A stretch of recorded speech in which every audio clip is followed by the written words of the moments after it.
Salut apprenti, critique et analyse du 6e épisode de la 2e saison de The Mandalorian.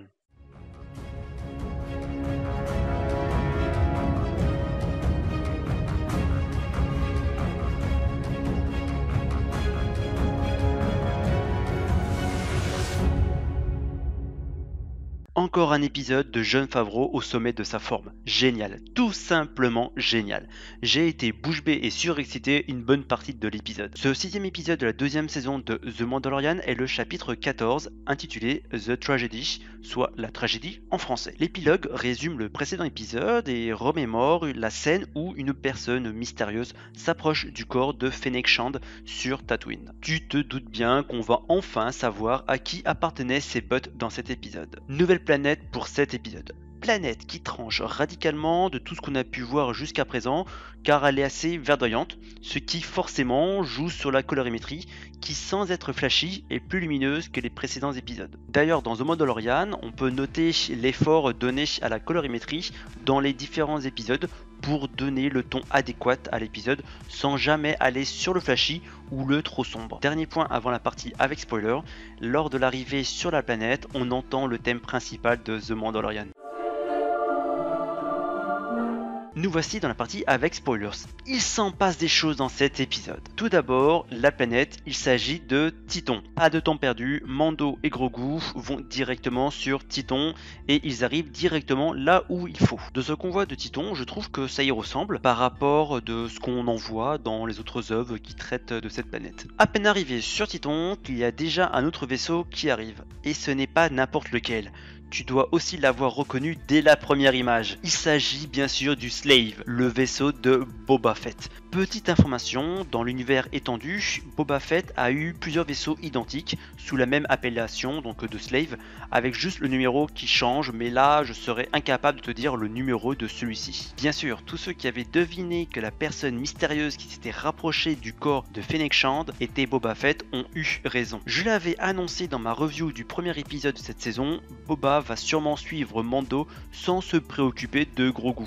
Et c'est bien ce qu'il se passe. Boba, voulant récupérer son armure, a suivi Mando. Par contre, je m'interroge sur la raison qu'il ne l'a tout simplement pas récupéré sur Cobb Vanth. Au vu de ses aptitudes au combat, il n'aurait eu aucun mal à le faire. Peut-être que cela ne le lui dérangeait pas que Cobb l'utilise pour protéger la ville. Donc son envie de récupérer son armure est sans doute liée au fait qu'il a vu un Mandalorien actif et récupérer son armure. Et autre surprise, il a soigné, ou on peut dire robotisé en partie, Fennec Shand. Et oui, elle est toujours en vie. D'ailleurs, dans cet épisode, elle montre toute son habileté au tir et fait mouche à chaque tir. D'abord en mode sniper, puis en se déplaçant en évitant les tirs, et pour finir, elle place de bons tirs en sautant. Là aussi, coup d'accélération sur la trame principale, car l'Empire se joint à la fête grâce au mouchard installé dans le Razor Crest. D'ailleurs, ce dernier s'est fait pulvériser en un tir de destroyer. Deux transports de troupes déposent chacun une escouade de Stormtroopers. Et là, franchement, on ne peut pas se moquer de leur capacité au tir. Dès le deuxième coup de mortier, ils touchent le rocher derrière lequel s'abritait Fennec. Ils obligent Fennec à esquiver et à changer plusieurs fois de place. Dû à leur nombre, ils ont failli en venir à bout, mais Mando arrive dans la bataille et joue tout simplement le tank avec son armure en Beskar, protégeant ainsi Fennec. On a bien sûr du grand Boba Fett. Il démontre ici ce qu'est un chasseur de primes aguerri ayant une armure regorgeant de gadgets plus mortels les uns que les autres. Tout d'abord, il nous montre comment se servir de l'arme de corps à corps des Tuxten. L'acteur est vraiment bon dans sa prestation. On voit que Boba Fett éclate des Stormtroopers et leurs armures au corps à corps. L'arme a bien deux côtés utiles. L'un est une lance et l'autre côté une masse d'armes avec une pointe. Une fois la voie dégagée autour du Razor Crest, Boba y va revêtir son armure, bien sûr avant que celui-ci se fasse détruire. Et là, pur régal. Boba Fett is back baby, oh yeah.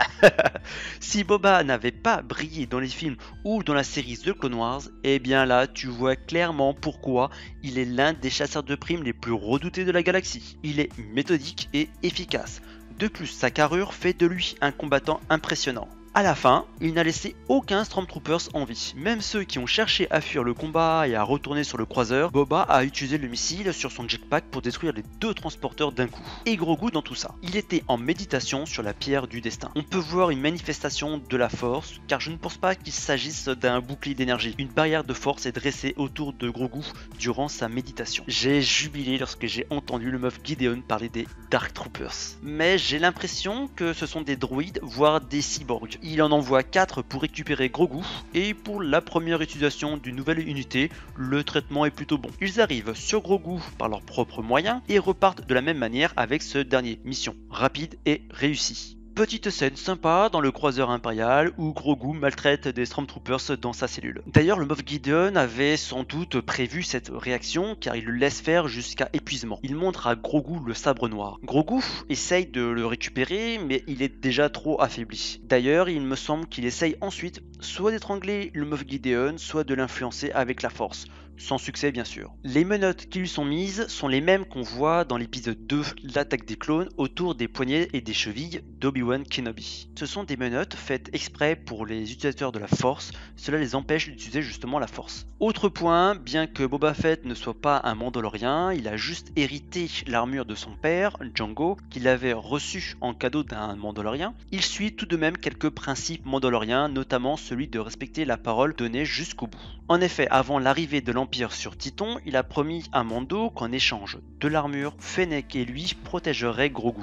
Comme ce dernier a été enlevé par Moff Gideon, Boba Fett et Fennec Shand veulent délivrer Grogu pour le remettre à Mando. Heureusement d'ailleurs, vu qu'il n'y a que la lance en Beskar reçue dans le précédent épisode, encore intacte dans les décombres du Razor Crest. À bord du Slave, Mando retourne sur Nevarro pour demander à Cara Dune, devenue officiellement une marshal de la Nouvelle République, des informations sur Miggs Mayfeld, rencontrée dans l'épisode 6 de la première saison. Vu la réaction de Cara Dune lorsqu'elle apprend que l'Empire a Grogu, il est clair qu'elle va suivre Mando et sûrement aussi Greef Karga. Cet épisode suit donc la même logique que nous avions eue lors de la première saison où Mando passe récupérer ses anciens équipiers pour former une escouade d'attaque d'élite. Tout ceci annonce du lourd. Pour moi, la force d'attaque de Mando sera composée ainsi. Mando, bien sûr, Boba Fett, Fennec Shand, Cara Dune, Greef Karga, Miggs Mayfeld, Ahsoka Tano et sûrement un autre utilisateur de la Force qui aura senti l'habitation de Grogu durant cet épisode. En face, ils vont avoir bien sûr les Stormtroopers,